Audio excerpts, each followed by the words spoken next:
Welcome back. This is still the BDTV Breakfast Show, and now we are set to see what we have on the front pages of the papers this morning. But I'm not doing it alone today. I'm here with Mohammed Akonji, in-house analyst today, and I'm also here with Mr. Joshua Bassi, our very own TV director, and will be helping us to dissect some of the stories. Good morning, Elizabeth. Today. Thank you. It's How nice are seeing you again. How was your Salah? That was fine. I mean, it was good. It's been a very long while I've seen you. Oh God. I mean, behind the scene, you've actually been able to attack me. We'll talk about that behind the scene because of our time. But it was good. It was actually good. Well done, Mr. Bassi. I'm good. I was holiday. I didn't see you yesterday, did I? There was no holiday for us. Oh my God. Sorry. It was actually a very long one. Thank you very much. I mean, it's my pleasure being here. Welcome to the show. So good to have you gentlemen this morning. Let's start by seeing what we have on the front page of the BusinessDay paper this morning. The front page of the BusinessDay paper this morning says, how to manage biggest silent killer disease. Experts recommend traditional national food. So obviously this is a good time for to go back Nigerian to go organic. Food. I mean, let's eat our eba, let's have our oha soup. I mean, we've always known that anyway. Now there's also another story on how to invest your 1 million naira. I'm really interested in this one because we need to know how to double our income.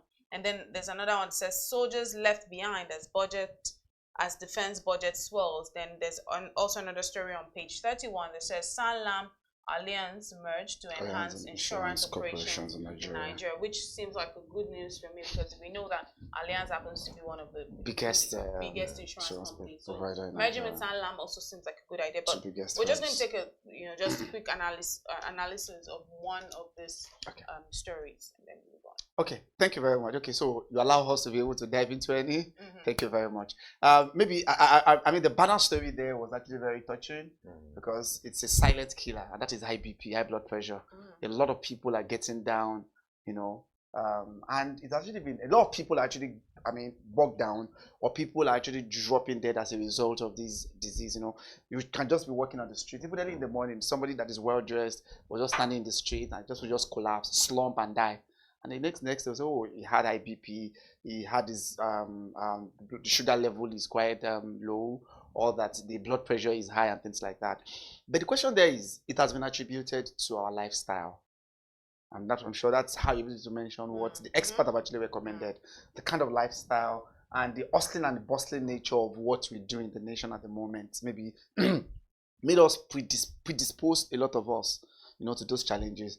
And maybe with the idea there would therefore be to advise people for regular medical checkup, adjust our lifestyle, ensure that we always be able to hit, organic, as we were able to mention, or go back to traditional, that tend to be able to contain the basic balanced diet that's actually needed for our body structure and the required vitality and required nutrition that we need.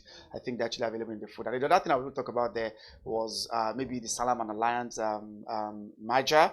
These are two biggest insurance firms in Nigeria that are actually coming together now to actually be able to, deepen insurance penetration in Nigeria. Insurance today, the insurance penetration in Nigeria is still about 8 to 9%, which is still very, very low. And I'm sure we've had discussion around this, myself and Elizabeth, about how people just think like, why are you marketing insurance to me? Did I tell you I want to die? Or did I tell, are you praying that my house should burn down? Or are you praying that my house should, or that my car should? Maybe little by little, the awareness is coming, the orientation is actually getting out there. But with such a merger by these two biggest players in the space, and then try to be able to ensure that they engage in public sector education, public awareness and notification orientation, we go a long way to deepen insurance operations in Nigeria. I think generally what insurance company needs to do is to make sure that they sort of change this negative connotation that people have about insurance. Because when people think of insurance, people think it's tied to something negative. So, that's really it. But I think that people should shift their focus from thinking about it in a negative manner to thinking about it as a way to mitigate risk. Right? So you're mitigating risk. It's not that you're wishing any negative occurrence, because it's part of life itself is a risk. It's an existential fact. There are primordial factors that are going to happen. It's going to happen, a risk. So people maybe there is a need for that.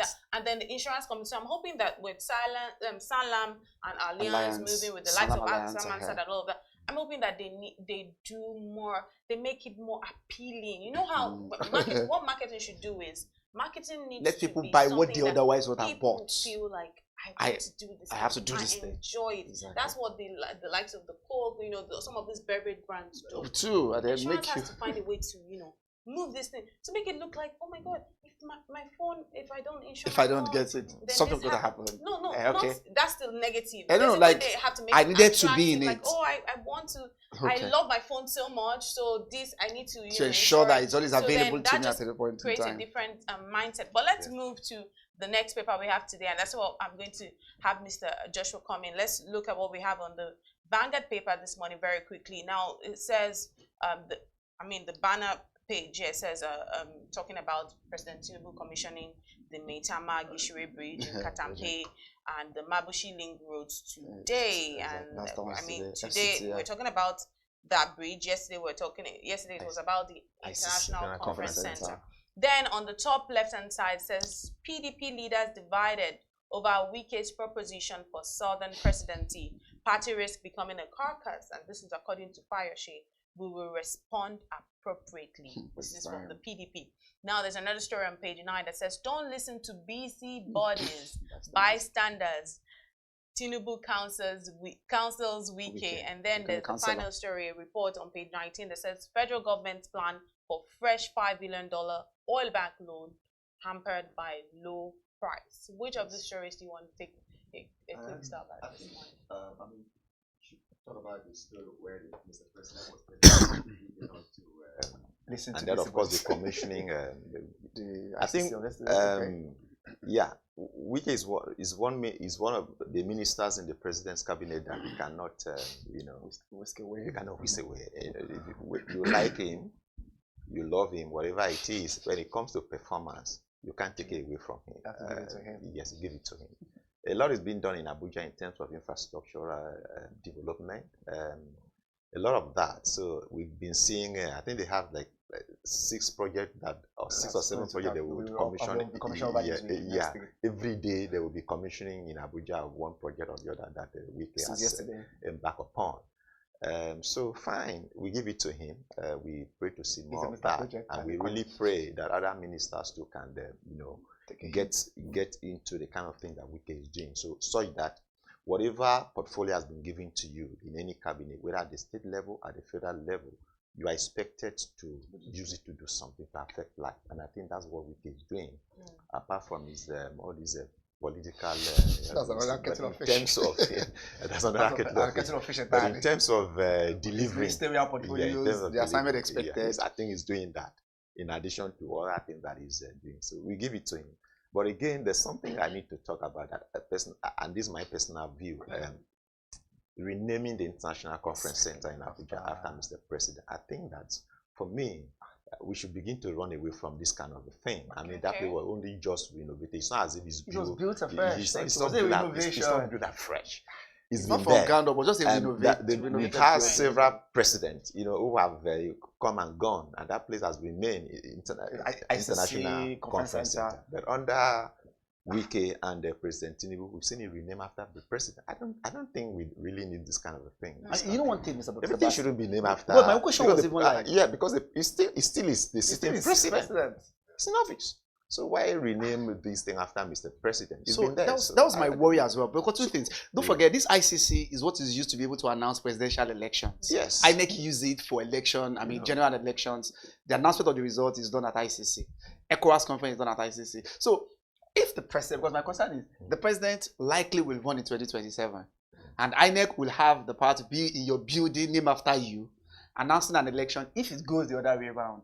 What more justification will INEC be able to say, I'm going to be able to announce a result that goes against the sitting president? And you know the point here, that's what I see. Mohammed, is the fact that Tinubu is not going to be in office forever. So if another president comes, they may decide again to change it. So what's the point? You keep changing. And do you know how many of those things have been named? Niger Airport to also name it after him. What we used to know is it's like a memorabilia, right? To be able to honor the memory of I think that has been the trend. Exactly. Of course, Buhari's time, that has changed. You started seeing places named after him while the president is in office. The one that happened yesterday, I think like about 3 other places was actually renamed after President Tinubu. perhaps how that is a new dimension to how things are actually going on. We need to be able to look into it. But give it to Tino, just like you said. I think I agree, because I think I saw the view of the place yesterday, and it was really in good shape. It was built by Julius Berger, and it was really, really in a very, was actually built to test. Top notch. Top notch. That's lovely. Give it to him. I think he was able to do that. But I must add this. There's something Wike said yesterday, which Mr. President also confirmed. I mean, if you're going to use it, you have to pay. All the MDA, so the ministries, department, it's not that like the part where you just come and they use it and walk away. So that makes a lot of sense. Yeah, you pay for it, because so that they can maintain it. Exactly. The president mentioned before, that was April last year, when he was the chairman of ECOWAS. Yeah. I think that was what Wike mentioned, that the president called him and said the whole place was an eyesore. The ICC, and said, have we sunk to this low in this nation that the ICC, where we host international conferences, could actually be in this state? And that's why I said, henceforth, after it has been refurbished and renovated, if you want to use, especially the ministries, department, and agencies of government, will have to pay to make use of the services. Yeah, right. Let's move away from this story and just come back very quickly to this one where Tinubu is counseling Wike to not listen to busybodies and bystanders. What's it really talking about? It was still a fallout of what happened yesterday. Okay. That you are a performing minister. Forget about busybody. I don't even know why the president was actually mentioning that you are performing, and regardless of what bystanders and busybodies are saying about you, no one can actually be able to take it away from the fact that yes, you are delivering on your mandate. But again, so that is the and that's what I'm saying. As a minister, that is the political statement. That's the political part of Wike. I'm sure Mr. President was referring to, because there's so much. There's so much all over. So the president mentioned that in terms of, because we know the problem that was happening in PDP, and he's a very strong political gladiator, which perhaps we're going to be able to talk about that based on what I think mentioned about PDP here. So we know that he's a very strong actor in terms of the division that's happening in PDP. Absolutely. Now we have that he's planning to bring up 3 more governors to join. One of them joined last week. That's Akwa Ibom governor on Friday. We had that likely by the end of this week, Bayelsa, Taraba, and Adamawa will likely be able to follow suit. Yeah, and these are people that are aligned to him. I think Plateau is also being perhaps Plateau as well. Moved 1 and 2. So that way, so I'm sure he's really be able to do the political machination, political job for the president. He's really getting it, and he's pulling a lot of gladiators from PDP. Perhaps bringing them into the APC. So the president was in fact laughing and saying, when he was saying that yesterday, don't listen to bystanders and busybodies. They are just poke nose into your affairs. You are delivering, and we are happy with what you are doing, and they will be able to continue. He seems to have a really good vote of confidence from the president. I think that's a good thing. To him. Yeah. Let's look at what we have on the Guardian paper this morning on the BDTV newspaper review.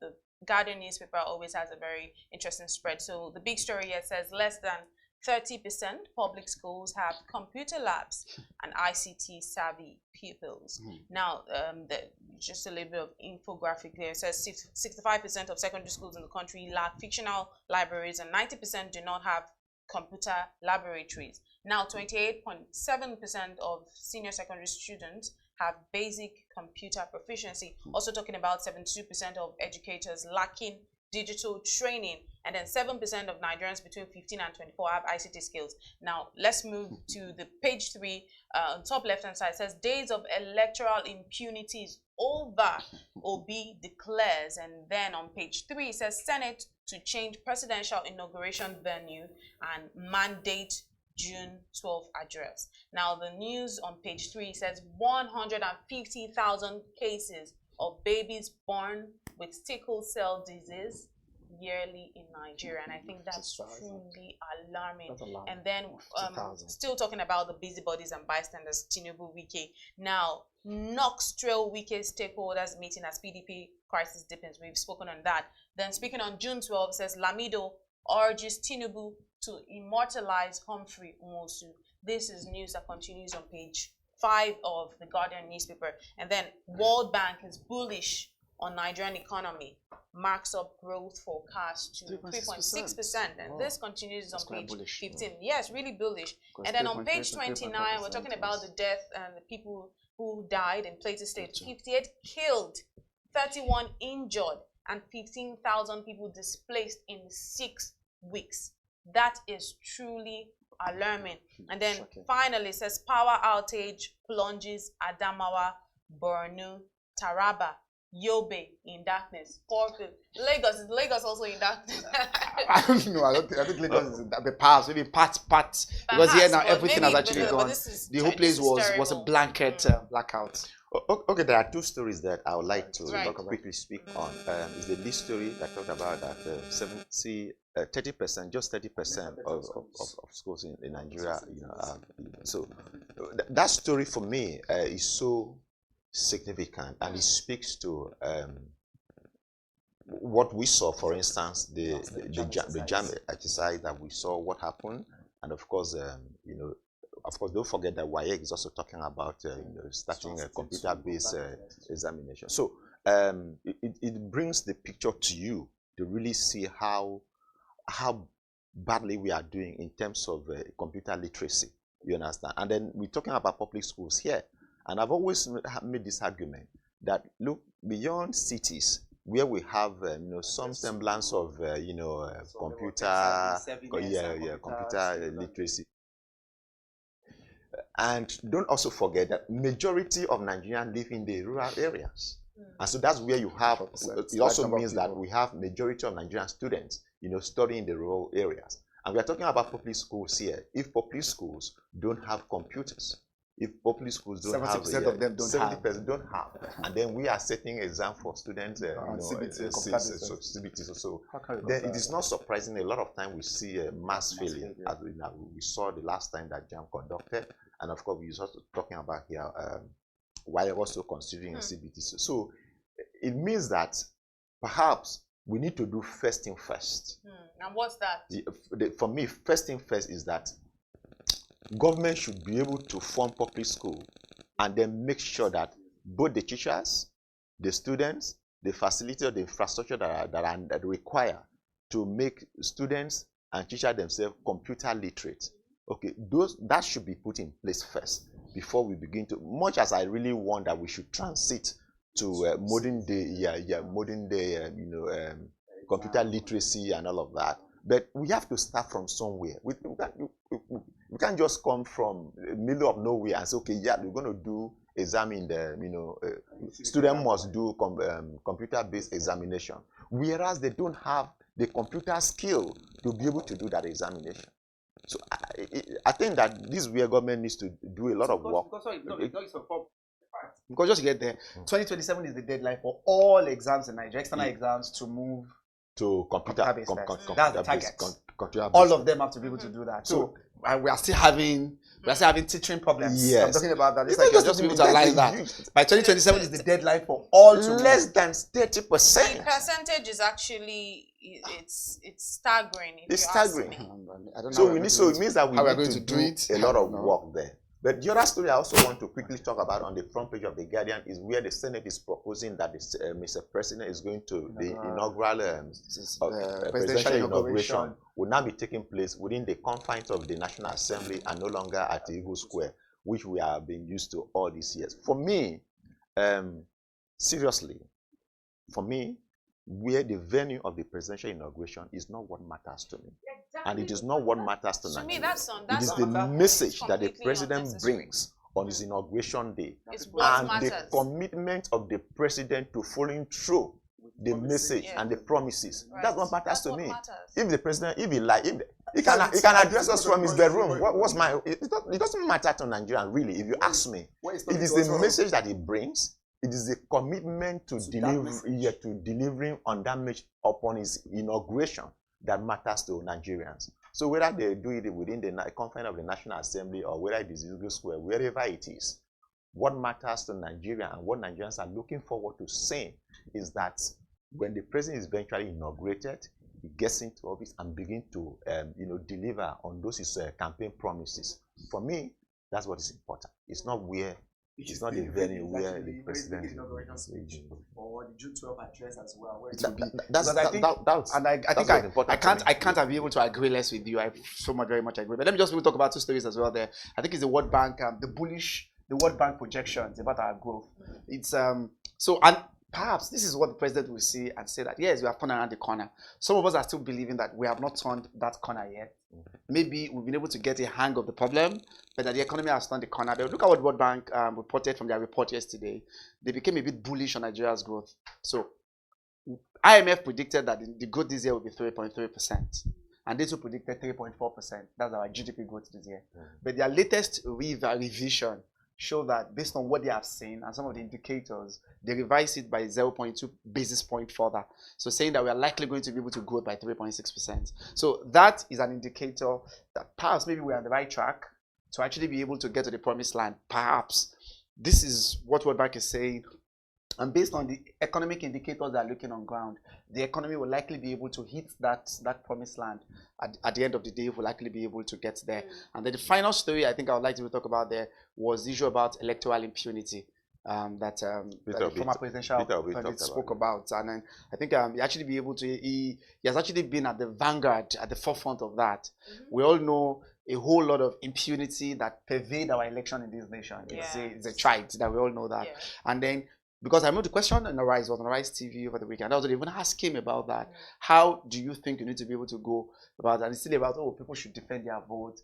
How should people be able to defend their vote? Right. How should you be able to go about that? Are you saying that people should actually harm themselves? Of course not. But the very first step should be, we needed to be able to amend the Electoral Act. Which hasn't been done. And that's where really, because I was really saying to myself, where is Peter getting his confidence from? Because the electoral impunity has to actually be able to come from the existing 2019 Electoral Act. Needed to be changed. National Assembly said they're going to do that before election 2027. But we know that in less than 8 months now, INEC will likely be able to declare campaigns and declare open 2027 election by February next year. And then when they are going to be likely announce the date of elections and the likes. So we know very well now, Electoral Act needed to, a lot of reviews, a lot of revisions, a lot of amendment needed to be made to that particular law. Yeah, certain things actually about IREV. At the time, it used to be CADVIDA. I think CADVIDA has been abandoned. We'll talk about IREV. Do we need to be able to go gun blast, full electoral voting? Would there be real-time uploading of results? Because that is where, in fact, most of the electoral fraud doesn't take place at the polling booth. They take place at the point of counting the results and uploading the results. That is where the alterations happen. And those electoral impunity, we needed somebody like himself and other candidates also be able to stand up and speak up to ensure that how can we be able to suppress such level of impunity that did not rear its ugly head again in 2027. Right. So there are two stories I don't think we should just we should just mention them as well. The cases of babies born with sickle cell. Thank you very much. 150,000 cases of babies born with sickle cell yearly. That to me is very worrisome. That's Minister of Health. And I think I think at this point, Nigeria we need a lot of enlightenment before you propose to that woman. Please, I think there's need to go check for genotype. Yeah, to see that they'll see that the woman is not AS, and the other one is not AS, because that's what actually brings about the possibility of having SSS, child sickle cell, the anemia, So I think that's just it. We need to check our genotype to know that I'm not marrying someone with the same genotype with that. So a lot of enlightenment is required here. But the other one, where this problem is also coming from, is apart from just marriage, people just sleeping around, because you don't know. You see a lady, you toast her, at the end of the day, pregnancy comes because you do. At the end of the day, you deliver the baby and discover that So, but people should. Is that to be able to solve this problem? It's about enlightenment. It's about education, public education, and this is where teachers, Ministry of Health, Ministry of Education, National Orientation Agency. These are the kind of things we expect them to do. Go to schools, and it shouldn't just be at the tertiary level. Go to a basic, go to primary, go to secondary. Let the education, let the talk begin from there. Let them understand. So that we don't, because the number is huge. And the fact that everyone feels the impact. When you have someone in SS, the parents feel it, the children feel it. They wonder why you brought them to suffer like this. Exactly. You also as a parent, as the sibling, do you course, understand? you will Like not be everyone able feels it. Even in the school, as a teacher, you feel it. The students feel it because when they have it's a multi-stakeholder impact. yes. But the other thing, I'll just be able to. But I understand. Was I think because in fact that was reported by Punch on Monday or there about in fact the title it as love lies, that even some people actually lied anyway. The emotion part is there because you have a case where somebody do go for the genotype. Due to reveal that, then one of the partners will actually be able to go back to the doctor and tell them, please don't reveal this case. They call it something about love and lies. People lied around that, but the implication is massive. We are seeing the consequence. The consequence is actually unbelievable. So we needed to. I'm sure that's why the Minister of Health and the Coordinating Minister of Social Welfare, Ali Pate, was the one who actually be able to raise actually Federal Ministry of Health about the number of sickle cell cases that were given back to those children every year. And then the statistics also be able to reveal those that died, those that survived. But the question there is, it is a national disaster that is really taking a whole toll. Yes, and one other thing I need to also say, Elizabeth and Mohammed, is this. A lot of lab that laboratories that we go, sometimes the result doesn't give you exactly what it is. I know of a case where a man had gone for a lab test. He wanted to know his genotype, and it was AA. Okay, that was the result. Okay. That was the result, AA, right? But he got into a marriage, and then a baby came, and that baby was SS. And the man was like, what's going on? What was the genotype of the wife? The genotype of the wife was AS. You understand? So the man went back, went to another. I don't want to. Yeah, it was in Lagos. He went back and discovered that the first result that he got was faulty. I don't know. Was not right. Oh my God. That he actually AS. This was the second result. So it means that the lab. Yeah, it means that the lab are also deceiving people. Of course. And so that's the need to upgrade their facility to make sure that the result that comes is truly what it is. Or maybe you get second opinion. Or just always get a second opinion. Go to another lab. Go to another one to ensure that it can be able to vet and validate whatever. It was a pathetic case. That's very pathetic. Very pathetic. And then he be able to sue the lab for that purpose. To sue, but at the end of the day, it was leave it. And that's why some churches always ask, before they join you together, they would ask for those test results and ask you to get like from 2 sources so that we can verify and say that each other. So that's very important. We have to go. We were running out of time, but we need to also talk about the fact that 58 people are killed, 31 people are injured, and 15,000 people displaced in 6 weeks. We cannot turn a blind eye. The plateau is still it's a bloodbath. Sorry for using the word. And something needed to be checked. Something needed to be done around that. And because of time, very, very quickly, they said the president wanted to be able to set up local vigilantes as well. One of the persons who paid him a visit during the Salah break mentioned that Sheikh was showing me about. He said he was asking the president about what are you doing about security? My people are dying. I was like, yeah, he's planning to be able to set up, apart from the forest guards, local vigilantes in communities to ensure they can be able to defend their people. But just like you said, something has to be done. Something must be done urgently. Very, very urgently. It's a call to action to the government, whoever, the people in authority. They need to. We're talking about commissioning bridges and all of that. People are dying. People are getting displaced. We need to really, really, really. Do something about it. But we have to go now. Let's see what we have on the cartoon of the day on the Business Day paper this morning.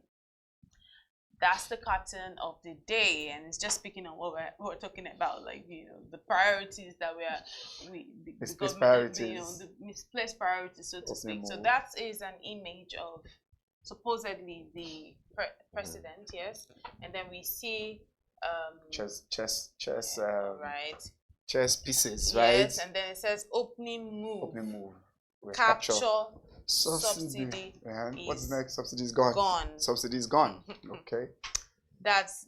And you see subsidy shattered. Right. The profligacy is very much held strongly. I mean, that's profligacy, right? Is that profligacy or profitability? Sorry, profligacy, exactly. So basically, the president is just pensive. It's just showing a case of failure. Okay. Yeah, failure of promised reform, because the promise was to reform. It was subsidy reforms and all. So you can see that pensive, pensive mood. you know, I think I see that. it's holding But it's holding profligate. That's what I'm saying. So the government is being profligate. Subsidy has gone. So what have you done about the subsidy? Has it just been diverted into, just like you talk about that bloated budget, bloated cabinet members? You are traveling foreign travels. You actually be able to spend money on all those things. So profligacy is actually getting fatter. Subsidy has actually been dismantled. No doubt about that. More money has gone to state governors that are not utilizing it for the benefit of the people. We are not feeling the impact. Well, that's one of the theory. Many of them are joining in because of the kind of more money is actually getting now. At least on record, they actually be able to get. So that's a bloated king piece that is holding, and then it's looking. I think fancy. it reads it profligacy. Yes. Is it profligacy? Yeah, the bloated king piece is the profligacy. Subsidy is the chest piece shattered. It's crushing. Actually, it's actually using this piece to crush that's subsidy rook. Okay. That's the rook for the subsidy. So it's using to crush it, and then you can see that it's now broken with naira notes that's spilled out of its crown. So it's just basically talking about the failed subsidy reform and all of that. No, I mean it is because today subsidy is very, very interesting. I think it's still the failed subsidy. They still believe that they've diverted the money. Yes, on Tuesday, they told us that 84 billion naira has been saved from subsidy removal. And NOA released that. In fact, I was studying that at the office yesterday to see, okay, so what has actually been utilized to it? And the only thing they still be able to mention or the bask on is the fact that more money is going to the state, salaries are paid on time, and that's what it kept, I'm talking about the government to NOA. I want to just add that also the conversation and what that cartoon is pointing towards. You talk about this subsidy removal and reforms and all of that, but it's sort of like a Trojan horse for reckless spending and part of the government. On the part of the government. So it's like two sides that are completely they're supposed to be married. Double-edged sword, of course, but it's like a double-edged sword. Double-edged sword on Nigerians, the way it is. Right, but that's where we have to wrap it up this morning on the newspaper review segment here on the BDTV Breakfast Show. Thank you so much, Mr. Joshua. Thank you very much. Thank you, Mr. Mohammed. Thank you for having me. It's my pleasure. Thank you. This morning. Do I get a handshake too? Thank you very much. Thank you very much. Thank you for being on the show this morning. That's where we wrap it up this morning on the newspaper review. My name is Elizabeth Musa. Keep watching BDTV.